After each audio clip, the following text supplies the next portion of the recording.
ကဲဒီနေ့မှာတော့ global ဈေးကွက်ထဲကိုမကြသေးခင်ကမှရောက်လာတဲ့ Xiaomi Pad 7လေးကိုမြန်မြန်ဆန်ဆန် unboxing video လေးလုပ်ပေးပါမယ်ဆိုတော့အခုကျွန်တော်မှာထားတဲ့ကောင်လေးက RAM 8256GB ကိုမှ global version နဲ့ပါဆိုတော့ pre order မှာထားတာကြောင့်မလို့ keyboard cover လေးလည်းလက်ဆောင်ရထားပါတယ်ဆိုတော့ဈေးနှုန်းကကျွန်တော်မှာလိုက်တော့က Pad 12500လောက်ပေးရပါတယ်ဆိုတော့ keyboard cover လေးလည်းပါဆိုတော့မဆိုးပါဘူးတန်တယ်လို့ပြောလို့ရပါတယ်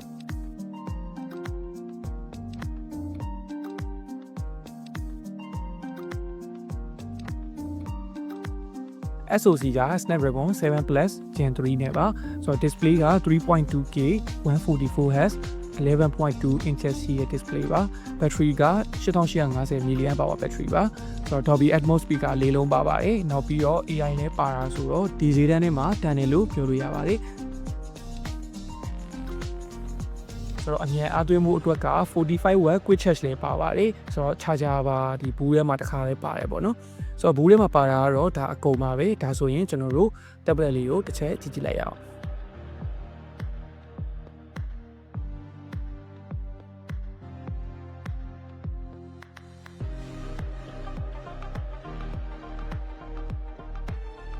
ဆိုတော့ build quality က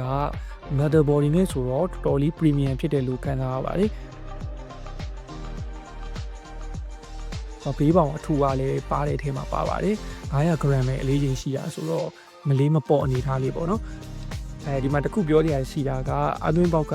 အလဲစင်တာမှာကြာမနေဘူးပေါ့နော်ဒီဇိုင်းပိုင်းမှာဒါတခုပဲပြောရရှိပါမယ်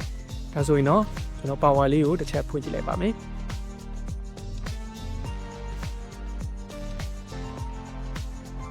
သူက Android version 15ပေါ်မှာအခြေခံထားတဲ့ HyperOS 2နဲ့လာတာပါ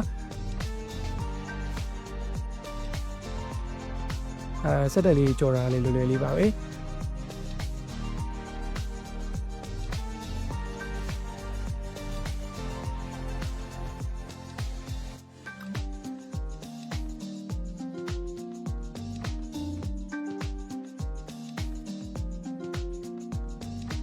fingerprint မပါဝင်တာကြောင့်မလို့ Face Unlock ပဲသုံးလို့ရပါမယ်Xiaomi ရဲ့ HyperOS ကအခုချိန်မှာတော်တော်လေး stable ဖြစ်လာပြီဆိုတော့ဒီ Mi Pad 7မှာလည်းဘယ်လိုနေမလဲဆိုတာကိုကြည့်ကြည့်ရပါဦးမယ်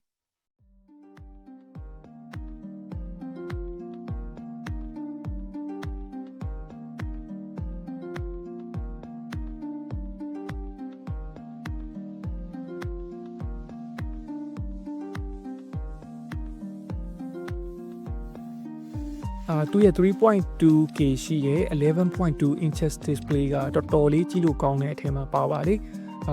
800 nits brightness နဲ့ဆိုတော့တော်တော်လေးလင်းပါတယ် 144Hz လည်းပါဆိုတော့စမူလည်းဖြစ်ပါတယ်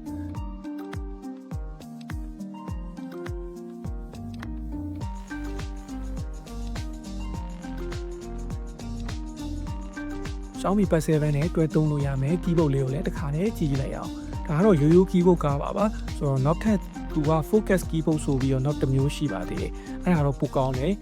trackpad လည်းပါတယ်ပေါ့နော်ဒီကောင်လေးကတော့ဒါရိုးရိုး keyboard ကားပါ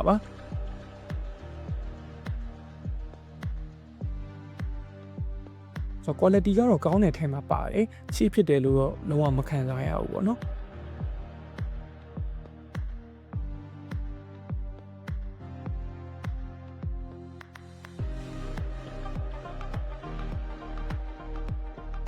tablet နဲ့ keyboard နဲ့ချိတ်ဖို့က Bluetooth တွေဘာညာတွေတုံးပြီးတော့လည်းချိတ်ကြမလို့ tablet နောက်မှာပိုပင်လေးတွေပါတယ်အဲ့ဒီကတန်လိုက်နဲ့ keyboard ကတန်လိုက်နဲ့ကတ်လိုက်တာနဲ့ auto ချိတ်ပြီးတာပဲအဲ့ဒီမိုက်တယ်ကော့ဆိုတော့ဒီတော့ကျွန်တော်တို့စားလေးနည်းနည်းဆိုင်ရိုက်ကြည့်လိုက်မယ်ပေါ့နော်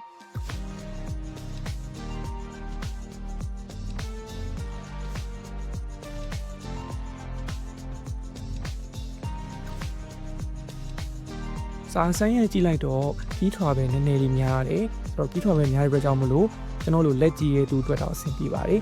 နှိပ်ရလည်းအရင်ချောင်ချောင်ကြီးဖြစ်မနေဘူးပေါ့နော်နှိပ်လို့ကောင်းတဲ့အနေအထားမှာရှိရယ်ဆိုတော့ဒီဗီဒီယိုအတွက်ကို script ကိုကျွန်တော်ဒီ tablet နဲ့ပဲရေးထားတာပေါ့နော်